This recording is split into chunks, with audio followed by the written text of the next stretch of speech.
అనంత కరుణామయుడు అపార కృపాశీలుడైన అల్లాహ్ పేరుతో ప్రారంభిస్తున్న సూర్య అల్ ఫుర్ఖాన్ 84వ వివరణ 6వ రుకు. అంటే అరబ్బులు బాగా అధికంగా గురై ఉన్న 3 మహాపాపాలకు వారు దూరంగా ఉంటారు. 1 దైవానికి సహవర్తులను కల్పించడం, షిర్క్ బిల్లాహ్. 2 అధర్మమైన ప్రాణహాని. 3 వ్యభిచారం. ఇదే విషయాన్ని దైవప్రవక్త సల్లల్లాహు అలైహి వసల్లం అనేక హదీసుల్లో ఉల్లేఖించారు. ఉదాహరణకు అబ్దుల్లా బిన్ మసూద్ ఉల్లేఖనం ప్రకారం ఒకసారి ఆయన్ని ఒకరు అడిగారు, అన్నింటికన్నా పెద్ద పాపం ఏది అని. దానికి ఆయన ఇలా సమాధానం పలికారు, వాస్తవానికి నిన్ను పుట్టించినవాడు అల్లాహ్ ఒక్కడే అయినప్పుడు నీవు ఎవరినైనా అల్లాహకు సమానులుగా ఎంచడం. ఆ తరువాత అని ఆ వ్యక్తి అడగ్గా ఆయన, నీవు నీ సంతానాన్ని చంపివేయడం. అతను నీ భోజనంలో భాగం కోరుతాడన్న భయంతో అన్నారు. ఆ తర్వాత ఏమిటి అని ఆ వ్యక్తి తిరిగి అడిగాడు. దానికి ఆయన సల్లల్లాహు అలైహి వసల్లం, నీవు నీ పొరుగువాని భార్యతో వ్యభిచరించడం అని అన్నారు. బుఖారీ, ముస్లిం, తిర్మిజీ, నసాయి, అహ్మద్. అయితే మహాపాపాలు ఇంకా అనేకం ఉన్నప్పటికీ అరబ్బు సమాజం ఆ కాలంలో ఇతోధికంగా ఈ 3 మహాపాపాలలోనే బాగా కూరుకుపోయి ఉండేది. అందువల్ల ముస్లింల ఈ ప్రత్యేకతను మరీ ప్రత్యేకంగా పేర్కొనడం జరిగింది. సమాజం మొత్తాన ఈ కొందరు జనులే ఈ చెడుగులకు దూరంగా ఉన్నవారు అని ఎత్తి చూపడం జరిగింది. ఇక్కడ ఒక ప్రశ్న తలెత్తవచ్చు. బహుదైవారాధకుల ముష్రిక్కుల దృష్టిలో షిర్కుకు దూరంగా మెలగటమే ఒక లోపం. అలాంటప్పుడు వారి ఎదుట దీన్ని ముస్లింల ఒక విశిష్టతగా పేర్కొనడంలో గల సమంజసమైన కారణమేమై ఉంటుంది? దీనికి సమాధానం ఇది. అరబ్బులు బహుదైవారాధనలలో బాగా లీనమై ఉన్నప్పటికీ, ఆ విషయంలో కఠినమైన దుర్భిమానానికి లోనై ఉన్నప్పటికీ దాని వేరులు వాస్తవానికి పైపొర వరకే పరిమితమై ఉండేవి. అవి బాగా లోతుగా పాటుకోలేదు. ప్రపంచంలో ఎక్కడా కూడా ఎప్పుడైనా సరే బహుదైవారాధన మూలాలు మానవ నైజంలో లోతుగా దిగి ఉన్నట్లు కానరాదు. దీనికి భిన్నంగా స్వచ్ఛమైన దైవభక్తి మహత్తు వారు బుద్ధి వివేకాల లోతుల్లో పాదుకొని పటిష్టంగా ఉంటుంది. దానిని పైకి లేవనెత్తడానికి ఉపరితలాన్ని కాస్త బలంతో కెలికినట్లయితే సరిపోతుంది. అజ్ఞానకాలపు చరిత్రలోని అసంఖ్యాకమైన ఘటనలు ఈ 2 విషయాలకు సాక్ష్యం పలుకుతాయి.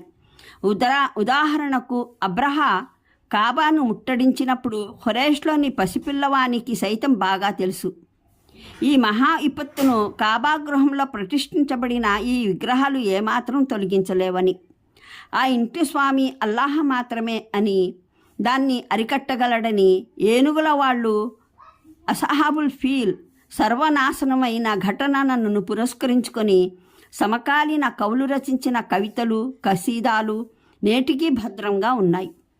వాటిలోని ఒక్కొక్క పదము సాక్ష్యమిస్తుంది.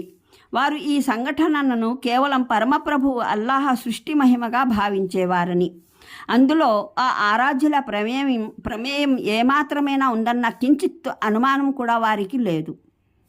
అదే సందర్భంలో బహుదైవారాధన చూపే నికృష్ట రూపం కూడా ఖురైష్ ముందు, అరేబియా ముష్రిక్కుల ముందుకు వచ్చింది.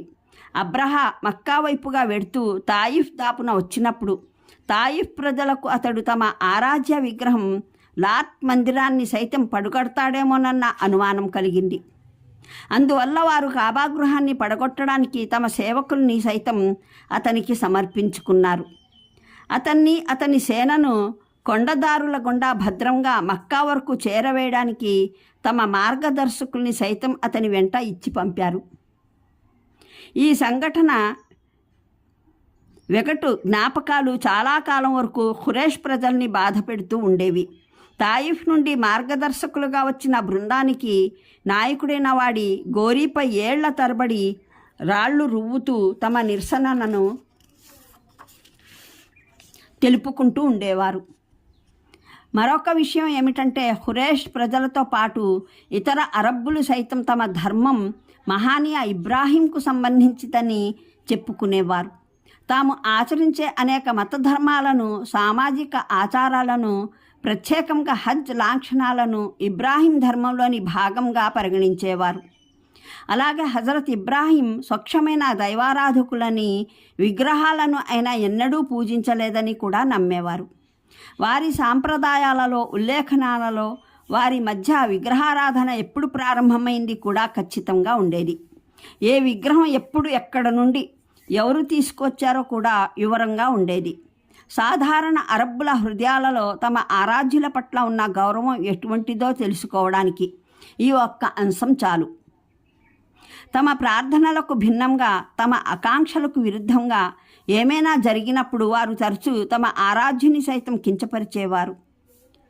చెల్లించవలసిన మొక్కుబడులను మానుకునేవారు. ఒక అరబ్బు తన తండ్రి హంతకుని పట్ల ప్రతీకారం తీర్చుకోవాలని అనుకున్నాడు.